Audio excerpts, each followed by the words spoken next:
Tim's American Beauty was made by Robust Tools, America's premier lathe manufacturer. Quality hardened tool rests and live centers too. Robust. Built to turn wood. Enjoyed for a lifetime.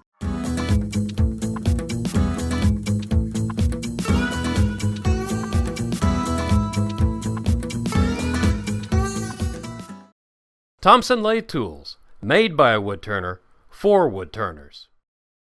Now we got this the way we want it. The bottle's fitting good, and as a depth gauge, I just put my finger up here, put it there, and that's how I made that line there. So I know that's where the inside ends, so I don't want to cut any further down than that when I shape it. And I do kind of want to make a neat top on it because that's kind of fun. So I'm going to just take a spindle gouge here, and it's almost like making a bead. I'm going to work my way up to that point and just come in and let the tool ride on its bevel. The only thing you want to do is not to go too thin. Going too thin would be a problem. Now on the last one I made, it's a straight line all the way, but I'm going to try to put a little bit of a curve into this one just to give it a little something something. The only problem is I can't see the curve because the camera is in the way. But well, we'll do our best. So you see I'm leaving the wall about 1/8 of an inch thick. And that's important because this is going to be used outside, at least in my case. So, and don't follow this style here, I just can't see. But I'm leaving it that thick because in case I drop it or something, I want it to survive the drop. Yeah, I'm kind of fumble-fingered at times. Looks like my diet's not working, is it? Yeah, okay. Anyway. I'm going to keep thinning this down a little bit, and then I'm going to make a little round bump on the top to make it kind of look like the lip of the bottle. I think that's a cool thing. So a few more strokes on this, I'll have it right where I need it. And then we'll be doing the design on the top and parting this off.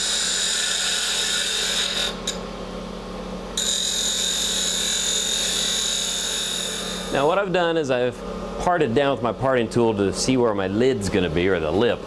And so this is just simply making a bead too, and it's just up to you as to how you want this to look. You can make it a ball, you can make it a point, which wouldn't be too good to put a point on an alcoholic beverage bottle. You can see where that would lead to. Or in this case, I'm just going to slightly do a curve here and give this thing a big old fat lip. This will actually make it easier to handle it, to grab it when you're reaching for it, especially since it's an alcoholic beverage, and who knows how many you're going to be having by that point. 3 or 4, 5 or 6. Not that I do that. Anyway, I'm going to round this edge off right here. I'm going to sand this off camera and part it off, and we're on to the wine glass cover. That one's going to make my wife happy. Now we're ready for the wine glass. Now your glass is going to vary in size. Mine's this size, which means this has to be about 3.5 inches wide, and it's going to fit on there and be nice and flush, right? So we're going to start with a blank of wood that's oriented like a bowl would be. So there's our blank right there, and I want to round it out. I've mounted it between centers just like I did the other piece to start with, but the difference is I said bowl, right? The grain is running this way, so we want to use a bowl gouge to make our cut. So I'm going to start here and just nibble away at the wood and move my body across as I do it. And it doesn't take long to round this out. Now, you can cut a tenon on this like I did on the other piece and mount it, but we're going to do a little bit different mounting process, and it's going to involve double-sided tape and a faceplate. That's looking pretty good. See if that's round. Sorry, I ate some of that. That looks good, and this is the faceplate that we're going to mount it on. Now you can see I put the double stick tape on the faceplate, and it's just a roll of tape that is sticky on one side, and then you can peel this side off, and it's not your regular carpet tape or anything like that. This is made for woodworking. It has a different type of glue on it. So I have it, so you can see I have this on here. Well, I want to center this on here as perfectly as I can because I don't want to waste any of the wood, right? Well, one trick I have come up with that I like is I come up here and I'll take a pencil and just lightly touch it and just get a stripe going around like so. So I have an idea of the centering that's going on. But I still have a hole in here that was from my live center. So I'm going to use that, and this is a nice flat side over here, so I'm pretty good, I think. One of these will work. I'm going to put the center of the the live center right in there like that, and oops, get under the camera first. Put it in there like so. I'm gonna bring this up. I'm just gonna feed this in. As I feed it in, I'm gonna watch those concentric circles and see if I'm kind of even with them. And that looks good. So this is centering in 2 different ways. Lock this down and push this in. I'm gonna put some pressure on here for about 2 or 3 minutes, and that tape is gonna hold like gangbusters. That's a little time there to set up, glue stick, whatever. I'm gonna turn this on real quick. And look at that. That is barely out around. That really worked out well. So the first diameter we obviously need is going to be our wine glass's diameter. So I can't really hold it up there and make a mark. So I took this and used my calipers and went, okay, that's the diameter of the wine glass. Again, we'll put this away from the lathe. Oh, we'll put it on its coaster top. How's that? So we're gonna turn this on, and I'm just gonna come in here. Well, I can't do that yet. I need to make this nice and clean. Step back, 1 step, rewind. I'm gonna pick the speed up, and come up here, and I'm gonna grab the parting tool. I wanna clean the end up a little bit. Just makes it easier to make marks on it and to get a start. So I'm just riding the bevel of the tool, and letting it just dip into the wood. The tool's setting the pace. And I don't have to do any more than that because that's gonna go away. So now we can take our calipers and transfer our diameter onto here. And this is just the starting diameter because it's gonna have to go wider as we go down the body of the glass. There we go, that looks good. So how do we wanna hollow this out? This is Purple Heart. It is very hard wood. So we're gonna go carbide on this. And to go carbide, you have to have your tool rest set up to just about the perfect spot because you want your carbide tool to lay flat. And I really love working with the shorter handle ones because to me, they're just easier for me to control. That's a little bit too high. You can see I'm above center, so we're gonna bring it down just a bit. But this thing is awesome for moving a lot of wood quickly.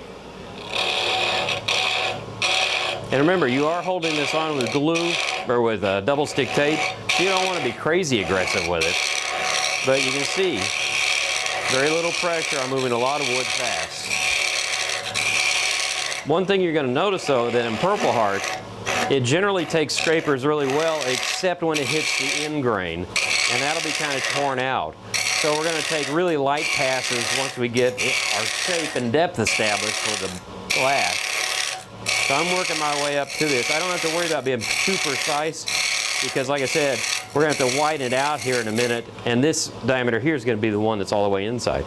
So I do want to achieve my depth here, which is going to be about a 1/2 inch, because I want to have at least a 1/2 inch of the lip of the glass protected when the lid is on it. Here we go. Okay.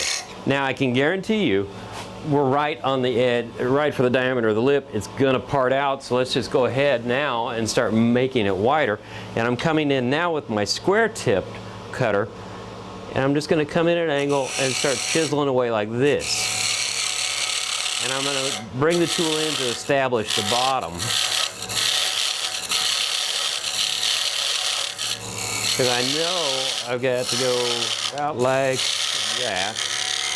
And then I can come across here and I can clean up the bottom like that. But we're still doing the rough cutting, so we don't have to be too picky. But now let's see how the fit is going, and that's what we have to be picky about. Blow that out. Okay, you can probably see through the glass. You can see how the rim is touching like halfway in. So it tells me I got to make it wider in the deeper part. And then on this edge, I can see a little bit of a gap. So I've almost got this diameter about right. So this is kind of like fitting a box lid in a way. You just want to take your time and work your way in slowly. Again, the important part is you want this, when you're finished, to sit perfectly flat and make good contact. That way this doesn't rock at all and it feels really good and secure. There you go, back on that. Okay, we'll mess with this a little bit more. Once I get it to that point, we'll start working on, to the point where it fits good, we'll start working on the outside.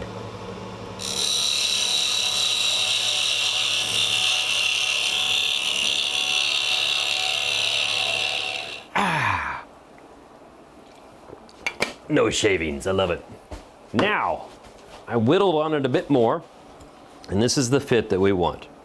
Goes in nice and solid. See, it's rock solid on there, very little reveal on the edge there. So that's a perfect fit. So what I want to do is start shaping the outside. And this is kind of similar to what we did on the one for the beer bottle. But again, we're going to have to go with a bowl gouge because this is an end grain turning. So that line right there marks the depth of the lid. And I'm just going to come in here. I'm going to give it a little curve to kind of complement the glass, because you want your shapes to complement what they're working with. And oftentimes that's just a shape you're making, right? This time the shape is actually working with an animate object, so you want it to complement that object. That sounded kind of artsy in an odd way, but anyway. And this being Purple Heart is you have to take very light cuts to keep from tearing the grain on that end grain. You cannot sand it out if you get it wrong. So I'm going to curve that in a little deeper because I need a little bit more of a accent. And it's like making a bead again. There we go. And I'm getting the reveal for the top part, the coaster part. And see here. I forgot I made that line. That's how deep the lid is. But I need to make this a little taller right there.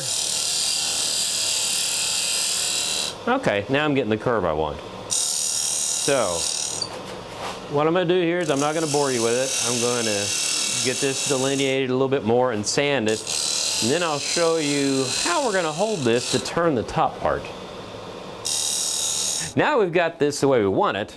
How do you hang on to something like this when you turn it around? The first one I did, I thought, I got it. We're going to put on a vacuum chuck. It didn't work too good because it was a weird hold. You're trying to get a vacuum into here and it didn't fit right and it went flying off instantly when I touched it. So I was rummaging through my stuff and went, oh my, that's what step jaws are for. Step jaws are literally jaws with steps on them, and I've never honestly used them ever. I've never had a need for them. I always cut everything to the size I needed. But step jaws are cool because if you're working on a project and you wind up with an odd size or something, it can go in here, it can go in here, go in here. You got lots of options, lots of range. And it just so happens this fits perfectly on that outer ring. So I'm putting it on here and I'm putting just a little bit of crank on there. It's equal pressure all the way around, so odds are you're not going to crack it. And that's on there real good, and it's not going to go anywhere. So we're going to go back again and we're going to hollow this part out. And you can probably see right here, here's our line. I've already put the diameter of the foot of the wine glass on there because we want this to be able to duplicate as a coaster too. So you can keep that up, and it's a nice trick to do that. So anyway, let's get into here, and I have goggles right here. Let's start her up.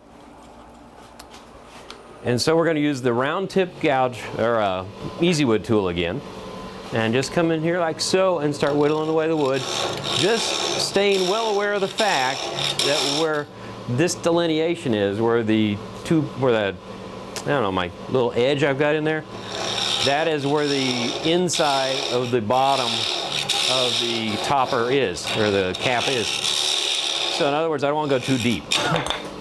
Or do that. Now what happened? What did I do? Let's see. I got too excited.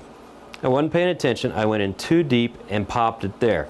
The cool thing is that I had a light enough hold on this, it actually popped out without damaging. And one technical thing, look at this.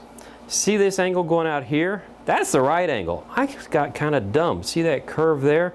That's not a bevel. That's not like a tenon. So when I'm grabbing it in there, it's grabbing on a flat side. There's nothing to hold it in there from popping out. So, lesson learned. Make sure you have a little bit of an angle on there. I can put this back in, but what I have to do is be very careful now to take very light cuts and not rush it, because I'm basically grabbing a straight tenon and I'm not taking advantage of the dovetail in there. So we'll turn this on and go really lightly and work our way in. Because when you use a carbide tip scraper, as opposed to having a blade, you're scraping the wood, so there's a little more pressure, a little more torque on the wood. You can see now we're doing fine. And I just don't want to get excited and go too fast again. So I'm going to work this down, and then we're going to fit the bottom of the glass to fit inside that rim. And then we'll do a little decoration too to make it pretty.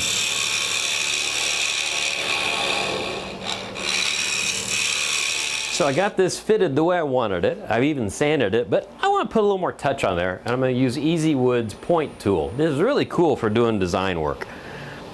And it just adds a little something to it. Just going to come in here and press real lightly. Then we're going to press real lightly out here. And then I'm going to center them up. These grooves also serve a purpose because they'll grab some of the moisture that's wicking off of the glass if it's really a hot, wet day. So it's a nice touch. And speaking of wet and hot, how do you protect something like this from a glass where it's going to be sweating and all that? Well, open the door back up. We're just going to simply use my favorite quick finish, and that is mineral oil. And it looks like it's about time to get a new bottle, huh? So get a paper towel, just put it on here. Heck, just do it this way. Just pour some in. There we go. And this is where the wood starts to really shine or come to life when you put this on. Purple Heart will look a little bit brown sometimes when you turn it, but give it a day or two and it starts to darken and it'll look just like this one down here. Anyway, that's all you have to do for the finish. I mean, you could put a little wax on here if you wanted to, that could help too, but just let that soak in real good. And you know, the next step really for me is, I'm gonna have to go see if I can find one of these that's not empty. Well, anyway, until the next time on wood turning, keep turning. Yeah, that's it. Where can I find one of these? Tim's American Beauty was made by Robust Tools, America's premier lathe manufacturer. Quality hardened tool rests and live centers too. Robust. Built to turn wood. Enjoyed for a lifetime.